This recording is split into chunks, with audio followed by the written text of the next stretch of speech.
C'est parti pour un nouveau journal sur les antennes de Magloire Télévision. Mesdames et messieurs, bienvenue. Tout de suite, les grandes lignes. À la une de l'actualité, 17e apparition du virus Ebola en République démocratique du Congo. Le gouvernement congolais a annoncé la réapparition de cette maladie mortelle à travers la 79e réunion du Conseil des ministres après le rapport du ministre des tutelles, Samuel Roger Kamba. À l'Assemblée nationale, les propositions de loi portant sur les finances publiques et la recherche scientifique ont été déclarées recevables lors de la séance plénière du vendredi 15 mai, présidée par le deuxième vice-président Christophe Mbosso Kodiampwanga. Au ministère de l'Emploi, Ferdinand Massamba, ministre des tutelles, a accordé une audience à une délégation de la société sud-africaine, Rwanda Mutual Assurance, en vue de mettre sur pied des mécanismes de prévention des risques en milieu professionnel. Enfin, à l'organe délibérant du Haut-Katanga, les élus provinciaux ont auditionné et adopté différents rapports des vacances parlementaires des différentes commissions. Mesdames et messieurs, voilà l'essentiel de l'actualité. Place à présent à votre journal. Bienvenue. Un premier titre de votre journal en bref et en image. La ministre d'État des Affaires étrangères, Thérèse Keïkwamba Wagner, a reçu en audience Bruno Lemarquis, représentant spécial adjoint du secrétaire général des Nations Unies, coordonnateur résident et humanitaire du système des Nations Unies en RDC, dans le cadre de sa fin de mission au pays. À cette occasion, la ministre des Affaires étrangères a salué son leadership et son engagement tout au long de sa mission en RDC. Elle a également rendu hommage à travers lui au dévouement de l'ensemble des acteurs humanitaires opérant dans le pays. Dans le reste de l'actualité, la RDC est de nouveau touchée par la maladie à virus Ebola, spécialement dans une des zones de l'Ituri. Le ministre de la Santé publique, Samuel Roger Kamba, a présenté au Conseil des ministres tenu vendredi 15 mai le rapport narratif d'investigation préliminaire effectué dans la zone de Rwampara et Bunia. Le gouvernement annonce avoir déjà pris des mesures idoines pour contenir la propagation. Les détails, c'est dans ce compte rendu lu par le porte-parole du gouvernement, Patrick Mouyaya Katembwe. Au sujet de la situation épidémiologique, les ministres de la Santé, Hygiène et Prévention sociale a d'abord présenté le rapport narratif d'investigation préliminaire, zone de santé de Mongwalu, Rwampara et Bunia, dans la province de l'Ituri, à la suite des rumeurs des décès groupés. Il en ressort plusieurs cas suspects, dont notamment 246 cas rapportés, 80 décès enregistrés au total, dont 4 décès parmi les cas en laboratoire. Parmi les 13 échantillons testés par l'INRB, 8 cas se sont révélés positifs et 4 à refaire. D'autres échantillons en provenance de l'Ituri sont en route pour l'INRB. Les séquençages a confirmé la souche Mbundi-Bugyo. Au regard de ces éléments, le gouvernement, à travers son ministère, est en mesure de déclarer la 17e épidémie de la maladie à virus Ebola. Des mesures urgentes ont été prises dans l'immédiat, notamment pour l'élaboration des listes de contacts pour amorcer le traçage, la sensibilisation initiale des leaders communautaires et religieux pour contrer les rumeurs de maladies mystiques et la mise en place des mesures de prévention et contrôle des infections dans les structures de soins de santé locales, malgré les difficultés de mise en œuvre.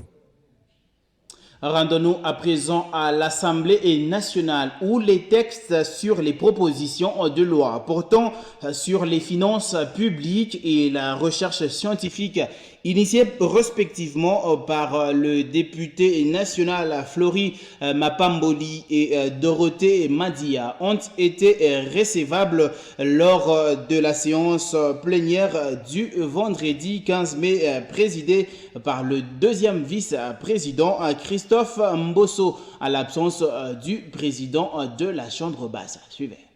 L'Assemblée nationale a tenu ce vendredi 15 mai une séance plénière consacrée à l'examen de plusieurs initiatives législatives majeures confirmant la poursuite des travaux de modernisation du cadre juridique national. Présidée par le deuxième vice-président de l'institution, l'honorable Christophe Mbosso, en l'absence du président Emeboji Sangara. Les travaux ont abouti à la recevabilité de 2 propositions de loi.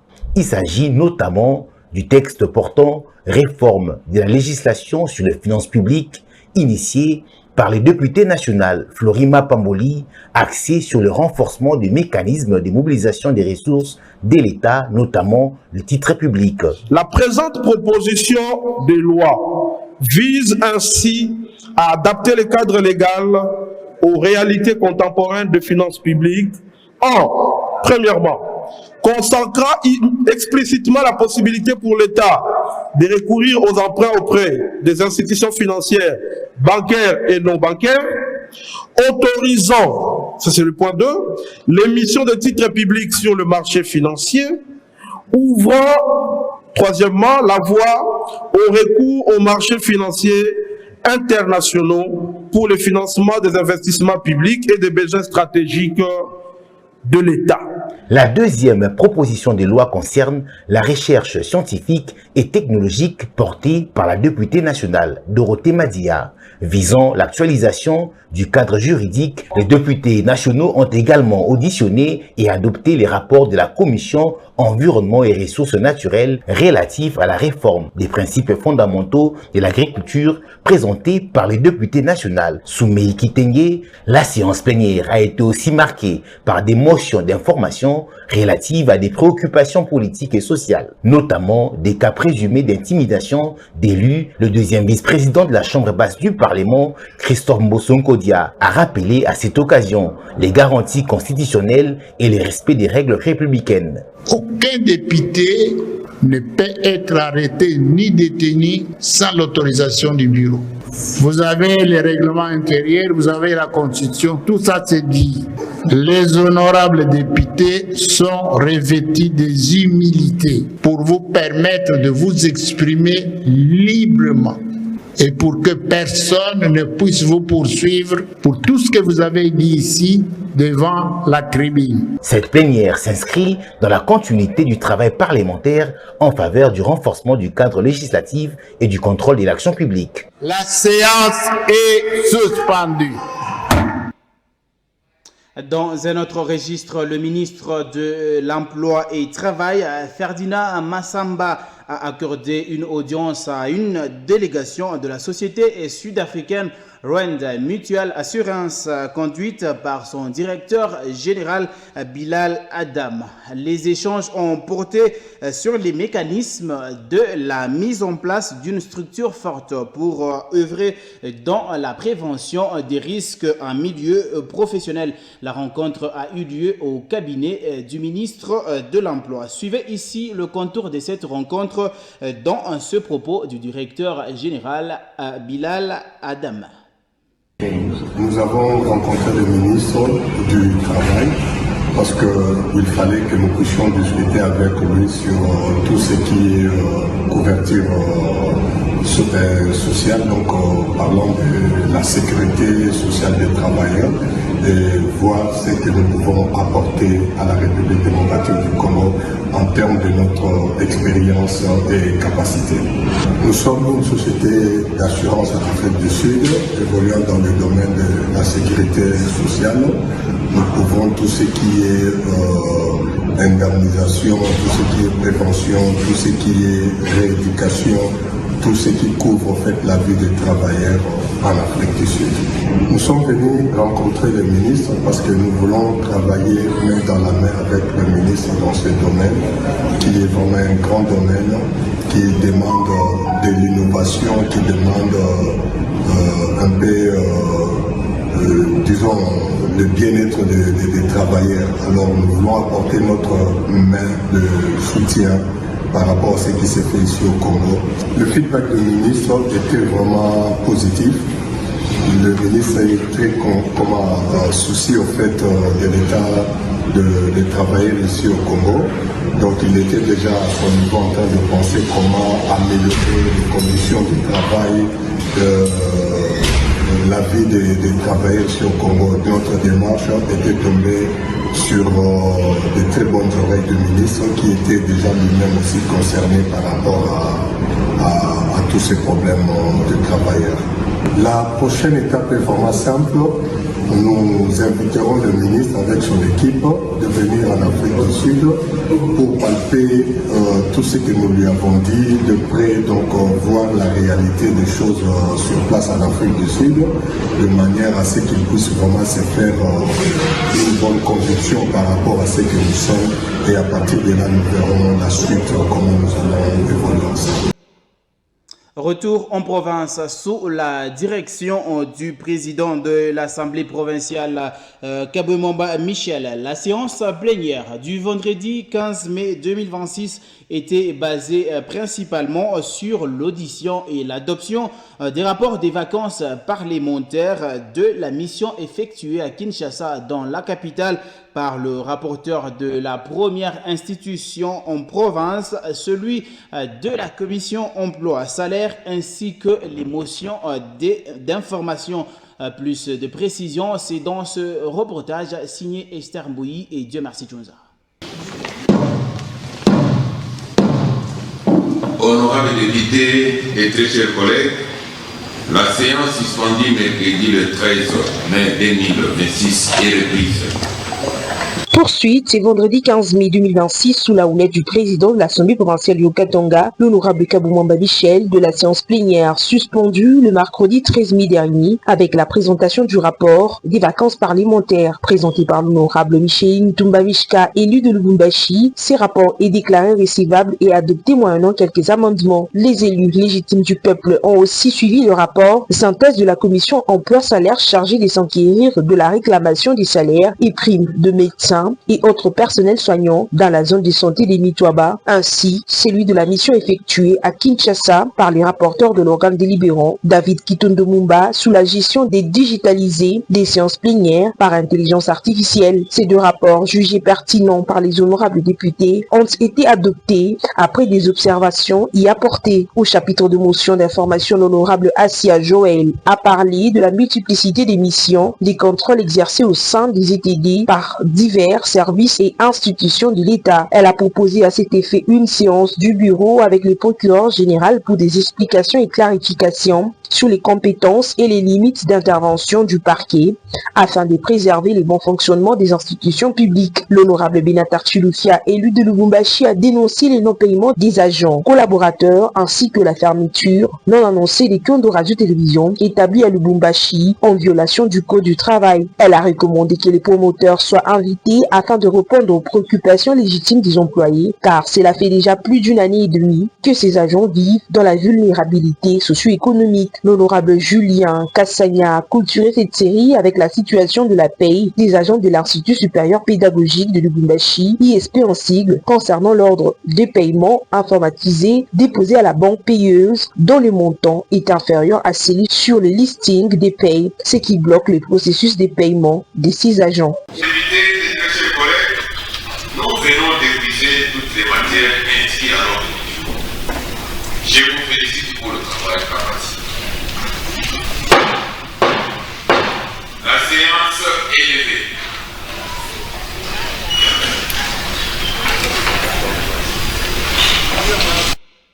levée. Toujours à l'Assemblée provinciale, solliciter l'accompagnement de l'organe délibérant, présenter les civilités, mais aussi le nouveau président fédéral du parti politique ARDEV dans le Haut-Katanga. Le rapporteur adjoint de l'organe délibérant du Haut-Katanga, Kilolo Yumba Samuel. Voilà l'objet de l'audience accordée ce samedi 16 mai par le président de l'Assemblée provinciale du Haut-Katanga, Kabwe Mwamba Michel, à une délégation de cette formation politique. J'y arrive. Suivez le chef de la délégation dans ce propos recueilli par Esther Mbouyi et Dieu merci Tchounza.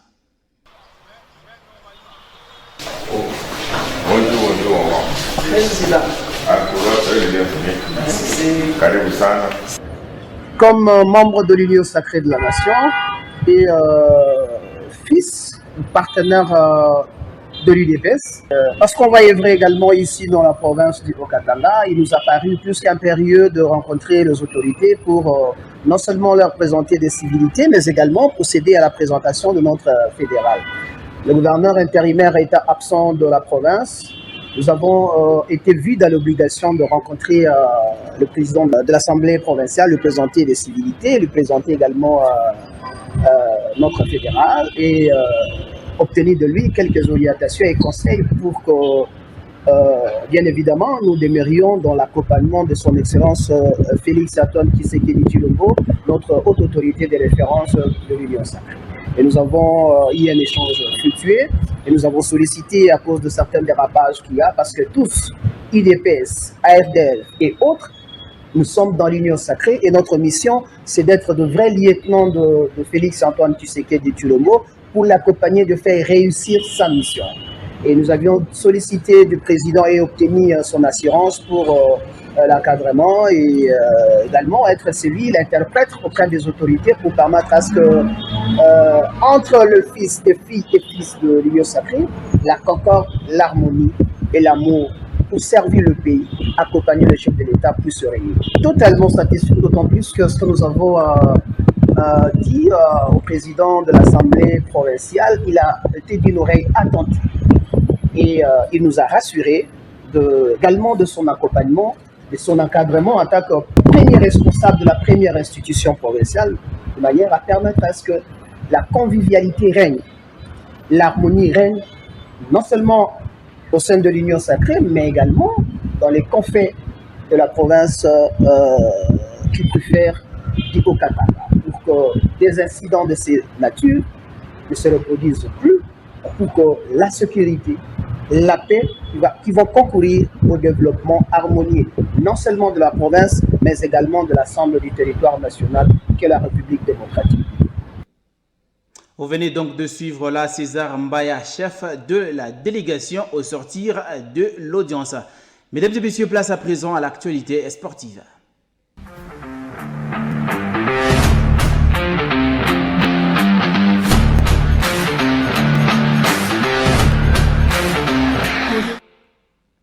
Un seul titre en sport, phase retour des playoffs de la Ligue nationale de football. On en parle ici avec Bovin Kazadi Lukwanga. Vendredi 15 mai 2026, deux affiches étaient au programme sur différentes pelouses. Au stade TP Mazembe, les Corbeaux ont dicté leur loi face aux Salésiens de Don Bosco. Pendant ce temps, à Kinshasa, le football club céleste était en train de s'incliner devant la formation du FC Saint-Éloi à Lupopo. Suivez.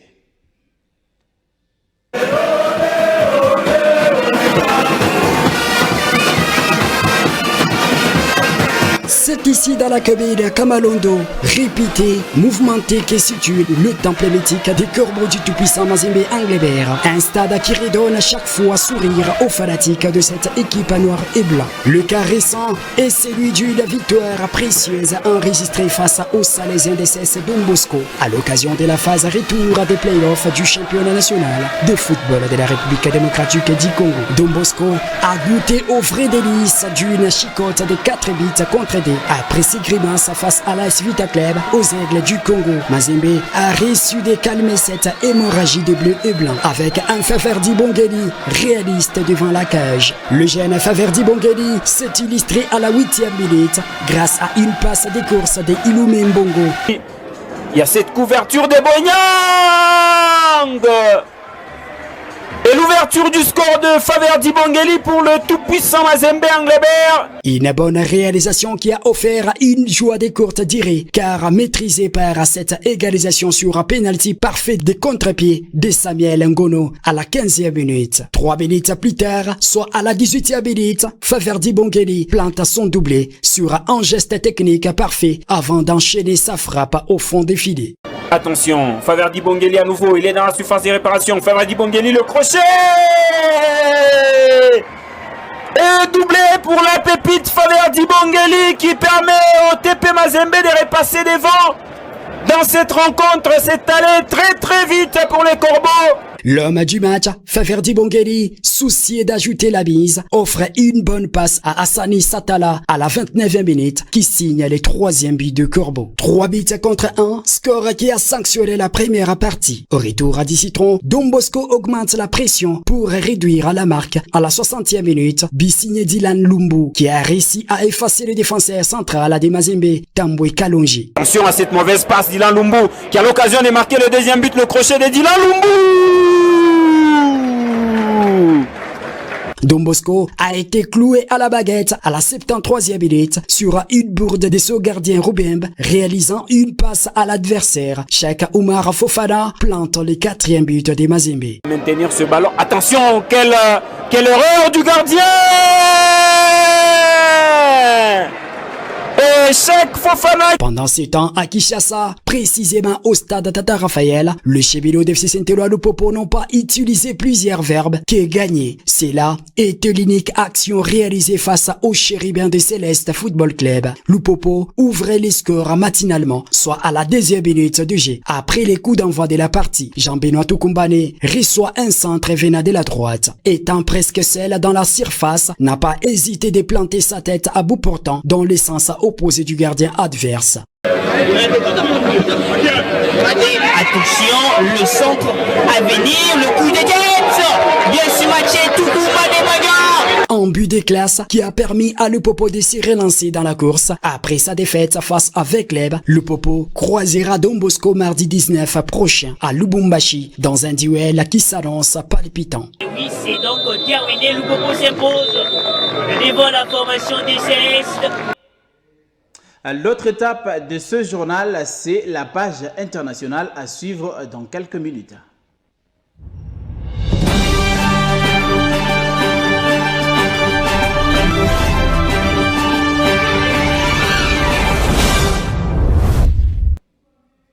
Le Zimbabwe, on passe de devenir le premier producteur du tabac en Afrique. Plusieurs Zimbabwéens s'adonnent à l'activité liée à la culture du tabac que le juge bénéfique grâce au contrat avec certaines entreprises chinoises. Alors qu'au Ghana, le gouvernement a annoncé officiellement la conclusion du programme de facilité élargie de crédit avec le Fonds monétaire international, confirmant la sortie du pays de l'appui financier d'urgence. Les précisions, c'est dans ce condensé. Nouvelle page internationale, mesdames et messieurs, bienvenue.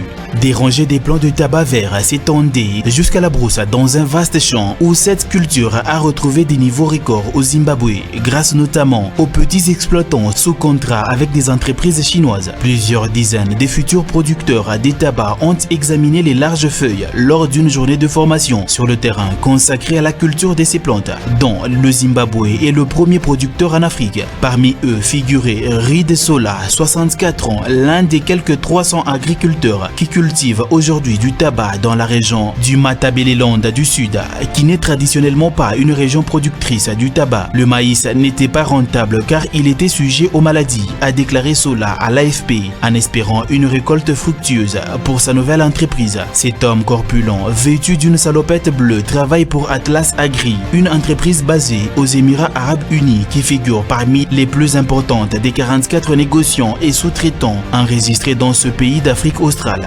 Selon l'Office du tabac, environ 95% des plus de 127 000 producteurs de tabac enregistrés au Zimbabwe sont des petits exploitants sous contrat qui représentent 75% de la production totale.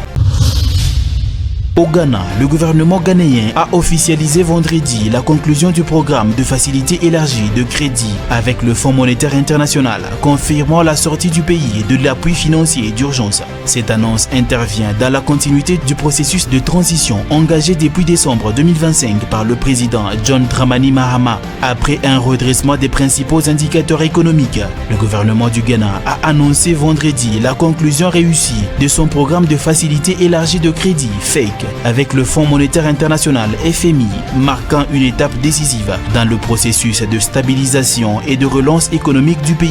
Cette annonce officielle intervient dans le prolongement du message adressé à la nation par le président John Dramani Mahama le 31 décembre 2025, au cours duquel il avait indiqué que le Ghana s'engageait dans une sortie progressive du programme du Fonds monétaire international dans une logique de partenariat et avec dignité. Et pour terminer, le convoi humanitaire terrestre Résilience 2 fait route vers le poste frontalier de Rafah en Égypte. Objectif, atteindre Gaza en 6 jours selon les organisateurs. Ils partent manifester leur soutien au peuple palestinien, éprouvé par plus de 2 ans de frappes israéliennes. Plus de 350 militants du Soumud Land Convoy se préparent à quitter leur point de départ à Ziwaya, en Libye, pour se rendre dans la bande de Gaza le 15 mai 2026, représentant 30 pays différents, dont la Turquie, l'Algérie, la Tunisie, le Maroc, la Mauritanie, l'Indonésie, la Chine, les États-Unis, l'Allemagne, l'Espagne, l'Italie et le Royaume-Uni. La délégation internationale transporte un convoi d'aide humanitaire vers la bande de Gaza assiégée. Le convoi se compose de 50 conteneurs, dont 30 sont remplis de fournitures humanitaires essentielles et 20 contiennent des logements mobiles ainsi que 5 ambulances entièrement équipées. Et ce sera tout pour cette randonnée internationale. Mille merci à vous mesdames et messieurs de l'avoir suivi. Dernière note pour terminer. Comme vous l'aviez suivi et tout au long de cette session d'actualité, le gouvernement congolais a officiellement déclaré l'apparition de la 17e épidémie de la maladie virus Ebola dans la partie orientale du pays. À en croire le médecin généraliste Ami Abel Amindanga, le gouvernement congolais doit user de tous les moyens pour stopper la propagation des cas car il possède déjà une posture avancée dans la gestion de ces genres de maladies. C'est donc lui l'invité de votre journal et a été joint au téléphone par notre confrère Leroy Mwamba Katalo. Suivez. Docteur Ami Abel, bonjour. Bonjour. Une 17e apparition de l'épidémie d'Ebola a été signalée en RDC.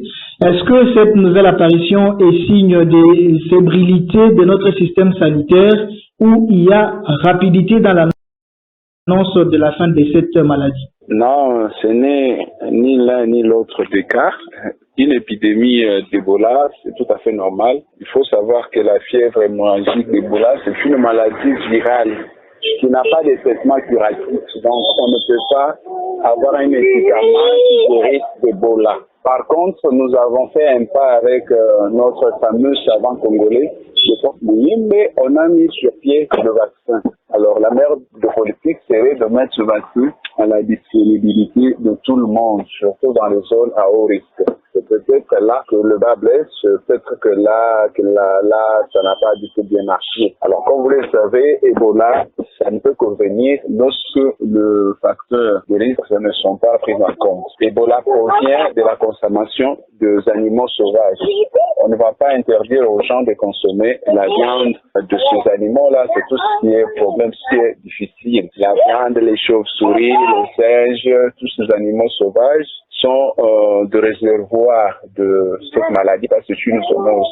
Aussi longtemps que les gens vont toujours manger ces animaux-là, il est possible qu'il y ait des épidémies ou des endémies ça et là. Quelle attitude prendre pour faire face efficacement devant Ebola, qui n'est plus nouveau sur le sol congolais? La clé, c'est la prévention. Et qui dit prévention, c'est le vaccin. Donc il faut vacciner toutes ces personnes qui vivent dans ces zones où les épidémies se déclarent, qui restent par contre des zones endémiques. Ces chasseurs, ces consommateurs de viande d'animaux sauvages, il faudra à tout prix le vacciner. Deuxième chose, il faudra faire une ceinture épidémiologique autour des cas déclarés pour éviter la propagation des maladies ça et là. Et la troisième des choses, il faudra soigner les victimes pour éviter qu'il y ait trop de décès et leur permettre de guérir très tôt. C'est la moindre des choses qu'on puisse faire pour en venir de cette maladie. Alors, le gouvernement congolais, comment il peut procéder pour gérer convenablement les cas enregistrés pour éviter l'explosion? Il n'y a pas de meilleur système de santé par rapport à la gestion d'Ebola que le nôtre.